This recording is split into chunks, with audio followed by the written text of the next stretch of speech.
कल की ये कथा होगी। आज यहाँ मैं कथा को विराम देता हूँ। आरती।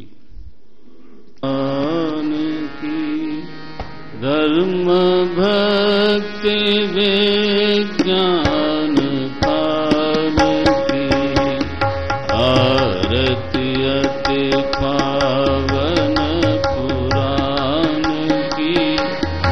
धर्म भक्ति विज्ञान पाल की महापुराण भागवत निर्मल सुखमुख विगलित निगम कल्प फल परमानंद सुधार समय कल लीलारति रस निधान की।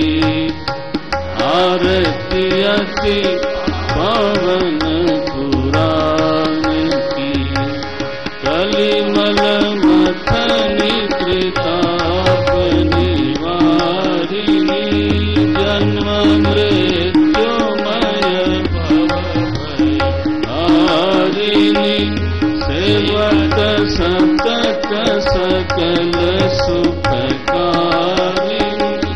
सुमहौषधि हरिचरित गान की। आरती अति पावन पुराण की विषय विलास विमोह विमल विराग विवेक विकासिनी भगवत तत्व रहस्य प्रकाशिनी परम ज्योति परमात्म ज्ञान की। आरती अति पावन पुराण की परमहंस मुनि मन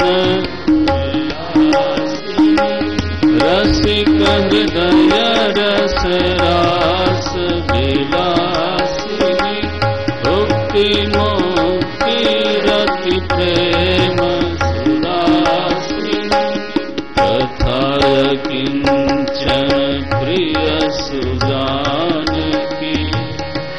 आरती अति पावन पुराण की। आरती अति पावन पुराण की धर्म भक्ति विज्ञान पाल की। धर्म भक्ति विज्ञान पाल की। प्रथमोऽध्यायः। राजोवाच समप्रियः सुहृद्ब्रह्मन् भूतानां भगवान् स्वयं इन्द्रस्यार्थे कथं दैत्यान् अवधीत विषमो यथा न ह्यस्यार्थः सुरगणैः साक्षान्निःश्रेयसात्मनः नैवासुरेभ्यो विद्वेषो नोद्वेगश्चागुणस्य हि इति न सुमहाभाग नारायणगुणान् प्रति संशयः सुमहान् जातः तद्भवांश्छेत्तुमर्हति तद्भवांश्छेत्तुमर्हति।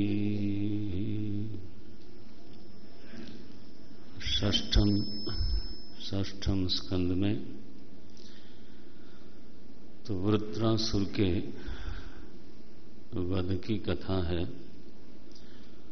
और इस प्रकरण में तो वृत्रासुर का जो पूर्व जीवन है, चित्रकेतु राजा का, और इसके बाद उन्होंने भक्ति की साधना की तो उसके परिणाम स्वरूप वो विद्याधर बने, देवकोटि में आवे और विद्याधर के रूप में उनसे किंचित अपराध हुआ भगवान शंकर के प्रति। तो ये एक असुर वृत्ति है भागवत जी के अनुसार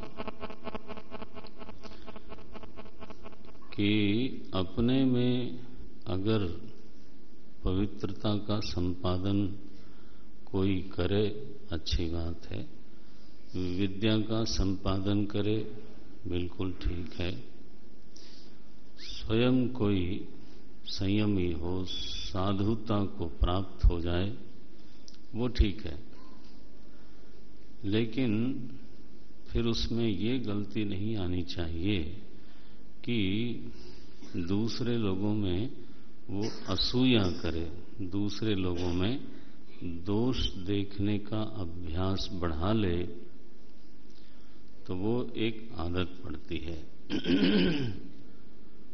तो श्रीमद् भागवत भगवान ये कथा के जरिए एक निर्देश करते हैं कि दोष दृष्टि का अनजाने में भी विकास नहीं होना चाहिए।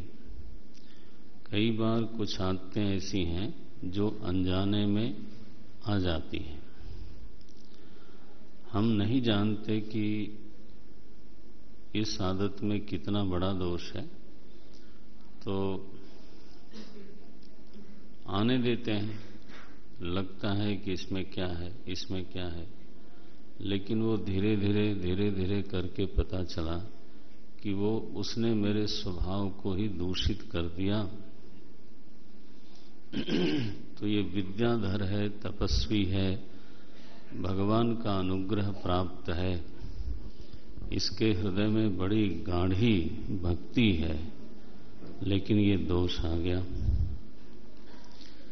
और यह दोष इतना बढ़ा कि भगवान शंकर के आचरण में भी तो उसको दोष दिखाई देता है, और केवल दिखाई नहीं देता बल्कि उनके सामने ही तो वो उसको बोलता है।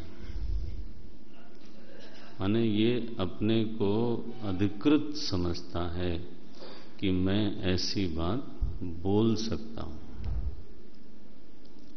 तो अब ये डिग्री जो है ना सुपरलेटिव हो गई। दोस्त देखना, कभी नहीं देखना, फिर देखना, चुप रहना, समझा लेना अपने आप को, और देखने के बाद अपने को अधिकृत समझना, तो वन फील्स ऑथराइज्ड कि मैं किसी को भी टोक सकता हूं, उसके सामने ही टोक सकता हूं। अच्छा, छोटे को टोक दो तो बात समझ में आती है, लेकिन हो जाएंगे, बैठो। छोटे को टोको तो ठीक है, लेकिन भगवान शंकर के ऊपर टिप्पणी करता है ये। तो जब ये घटना घटी तो उसका दंड मिलना था। ध्यान रखें कि दंडेन शुद्ध्यति, दंड देने के लिए दंड कभी नहीं होता।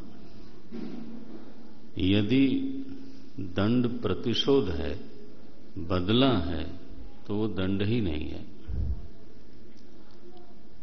दंड देने का अधिकार उसी को है जो आपके प्रति हित भावना रखता है, और यदि वो आपका हित नहीं कर सकता कदाचित, तो कम से कम आपके द्वारा जो समाज का अहित हो रहा है उसको रोकने की इच्छा रखता है। लेकिन दंड देने वाले के चित्त में रोष नहीं है, प्रतिशोध नहीं है। दंड देने वाले के चित्त में निश्चित रूप से हित भावना होनी चाहिए। बल्कि न्याय का स्वरूप यही है। अगर हित भावना से रहित कोई न्याय होता है कि इन्होंने ऐसा किया और इसलिए इनको ऐसा ही मिलना चाहिए, तो असल में तो फिर वो न्याय क्या हुआ, वो तो फिर एक तरह का प्रतिशोध हो गया। तो लोग आवेश में बोलते ही हैं कि खून का बदला खून। उसको दंड थोड़ो बोलते हैं, उसको तो दुश्मनी बोलते हैं, उसको तो प्रतिशोध बोलते हैं। तो दंड माता पिता देते हैं, गुरु देते हैं, हित भावना से देते हैं। और जो न्यायाधीश है तो उससे भी यही आशा की जाती है कि वो दंड का विचार करते समय तो न्याय के स्वरूप को जाने, उसमें या तो लोकहित और उस दंडित होने वाले व्यक्ति दोनों का हित हो, और अगर दंडित होने वाले व्यक्ति का हित नहीं हो रहा है तो कम से कम लोकहित जरूर होना चाहिए। और दंडनीय को दंड मिलना चाहिए।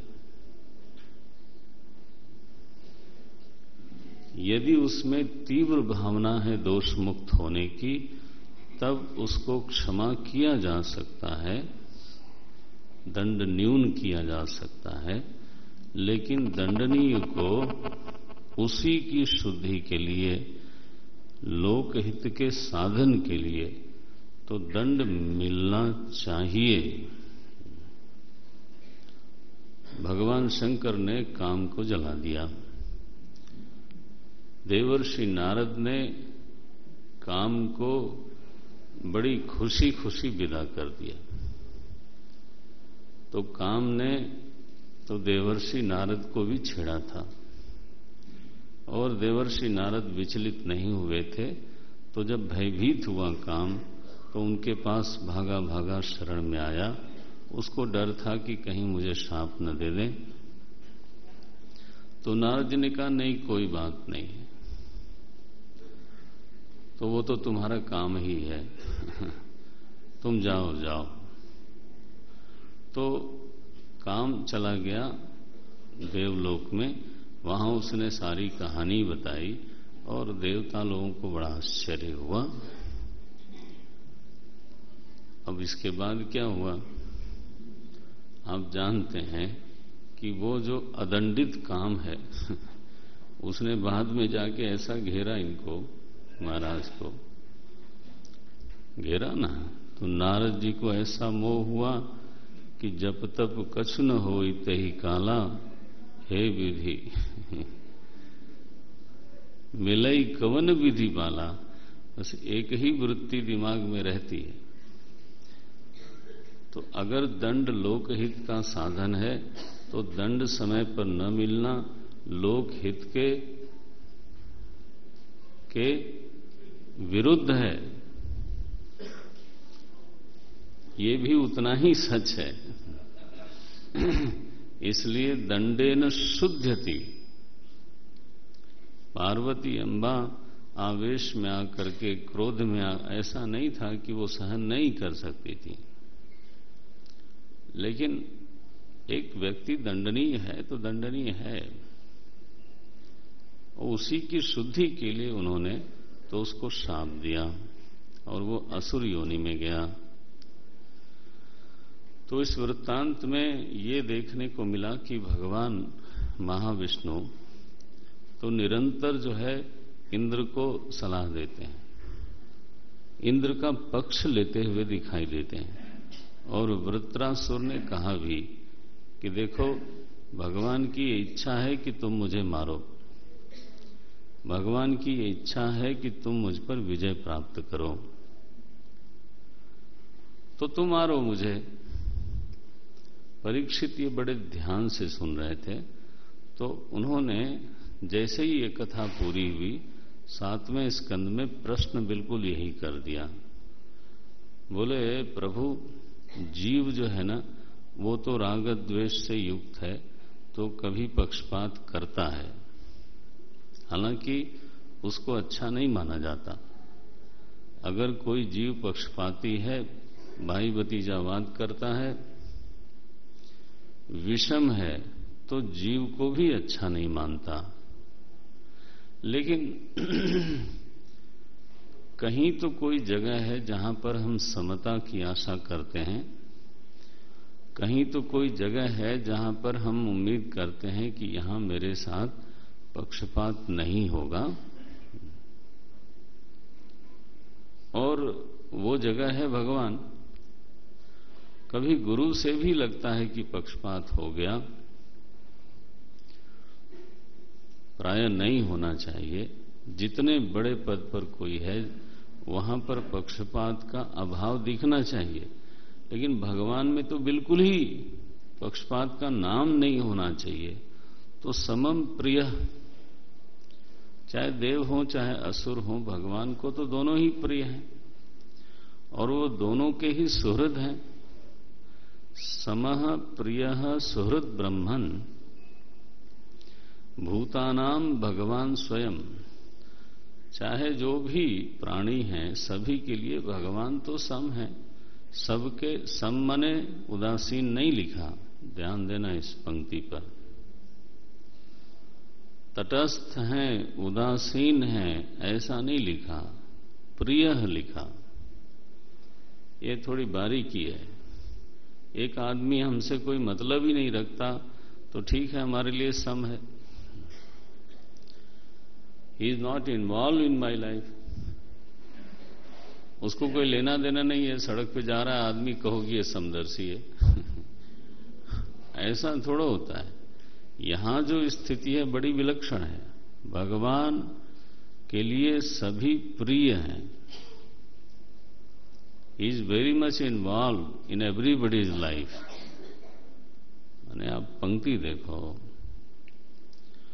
और सभी के वो सुहृद हैं। उनको कोई जड़ वस्तु मत समझ लेना, ऐसे तो पत्थर भी सभी के लिए समान है। तो समप्रिय सुहृत ब्रह्म, भगवान ने अपना गीता में परिचय यही कराया।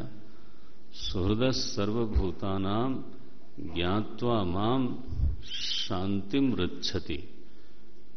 गीता में भगवान ने बोला सर्वभूतानाम सुहृद, मैं तो सुहृद हूं। सुहृद का मतलब है उपकार, प्रति उपकार की आशा के बिना भला करना। प्रत्युपकारम अनपेक्ष करोति उपकारम स सुहृद, ये है परिभाषा। तो भगवान से तो यही उम्मीद होती है। समप्रिय सुहृद ब्रह्मन भूतानाम भगवान स्वयं।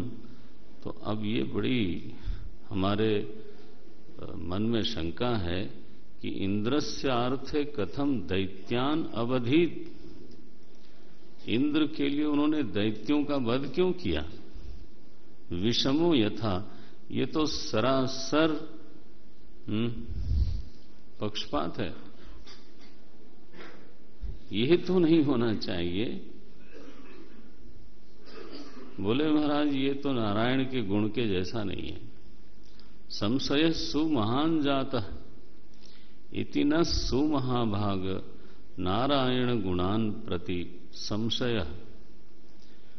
नारायण की समता आदि गुणों के संदर्भ में तो मेरे मन में तो बहुत महान संशय उठ गया कि क्या भगवान भी पक्षपात करते हैं। और वहां भी मुझे ये आशा नहीं करनी चाहिए कि मेरे साथ न्याय होगा। तो फिर जगह कौन सी बची? बोलते हैं ये संशय सुमहान जाता तद भवान छेदुम अर्हति। गुरुदेव आप इस संशय का छेदन करो तो बात आगे बढ़े, नहीं तो मेरा मन यहीं पर कहीं अटक गया है। सुखदेव जी महाराज बड़े प्रसन्न हुए। साधु पृष्ठम बोले जो को प्रश्न है उसका स्वागत किया जाए, प्रश्न सही है तो जरूर उसका स्वागत हो। साधु पृष्ठम महाराज हरेश चरितम अद्भुतम, भगवान का चरित्र बड़ा अद्भुत है। यद भागवत माहात्म्यम भगवत भक्ति वर्धनम। लेकिन एक बात ध्यान रखना कि उस चरित्र से भगवान की महिमा प्रकट होती है। तो बोले अपनी महिमा प्रकट करने के लिए उटपटांग काम करते हैं? बोले नहीं, उससे भगवत भक्ति वर्धनम, भक्त जब उसको समझता है, जैसे जैसे उस चरित्र के औद्भुत्य को समझता है, जैसे जैसे उस चरित्र के महात्म्य को समझता है, तो वैसे वैसे उसके भीतर भाव वृद्धि होती है। भगवत भक्ति वर्धनम चरितम, चरित्र वो महात्मा अपना बड़प्पन दिखाने के लिए वो चरित्र नहीं करते, वो तो निष्कलप ब्रह्म है, उनको क्या जरूरत है चरित्र करने की। उन्होंने हमारे लिए निर्गुण से सगुण हुए। गुण का एक अर्थ होता है रस्सी। तो महाराज श्री ही बोलते थे निरस विशद गुणमय फल जासु। तो वहां गुणमय शब्द का अर्थ क्या है? धागा बनने की क्षमता, रस्सी बनने की क्षमता। तो महाराज श्री बोलते थे गुणमय, गुणमय माने भगवान ने अपने तक पहुंचने के लिए जो गुणों को धारण किया वो भक्तों के लिए रस्सी का काम करती है। उस रस्सी को पकड़ पसली दिखाई देती है, ऐसे ऐसे दिखाई देते हैं। वज्रहस्तो पुरंदरा, दधीची जी भगवान शंकर के गहरे उपासक हैं और उपासना से, विद्या से उनका शरीर वज्र हो चुका है। अगर उनकी अस्थियां आपको मिल जाए तो फिर उस हथियार से मरेगा। महाराज ये निर्लज्ज लोग पहुंच गए वहां। दधीची ऋषि जानते थे आए देव सदा के स्वार्थी। बिल्कुल मुस्कुराए वो, बोले भाई क्या बात है, आप लोग तो वैसे पधारते नहीं, बुलाने पर भी नहीं आते जल्दी। हम लोग मंत्र जप करते हैं, आवाहन करते हैं। तो क्या बात है? बोले कुछ मांगने आए हैं। क्या मांगने आए हो? बोले महाराज आपको मरना पड़ेगा। आपको मरना, ये मांगने आए हो?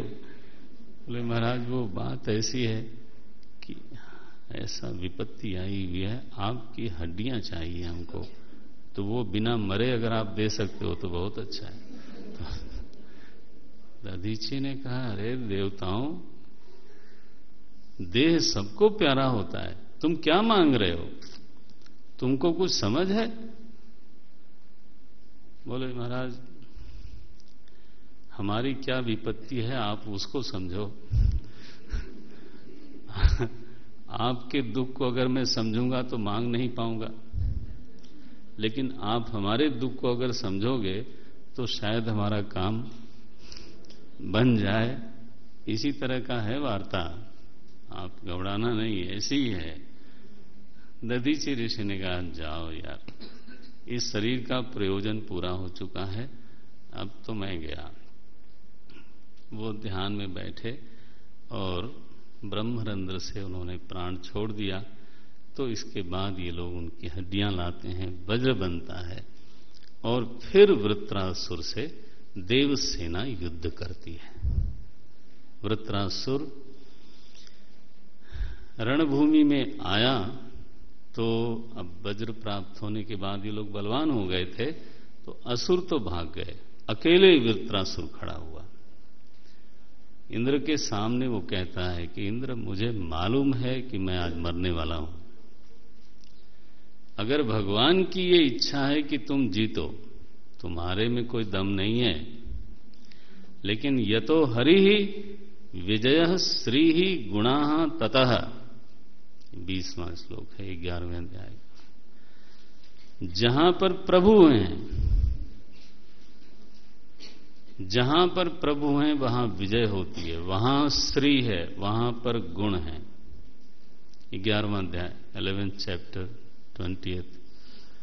ये निश्चय वृत्रासुर के मन में है। श्री विजय गुण वो तो तुम्हारे पक्ष में चले गए, मेरे प्रभु हैं वो, अगर उनकी इच्छा है कि मैं मरूं तो स्वागत है, मुझे कुछ नहीं चाहिए, मैं केवल जो चाहता हूं वो तुमको सुनाता हूं।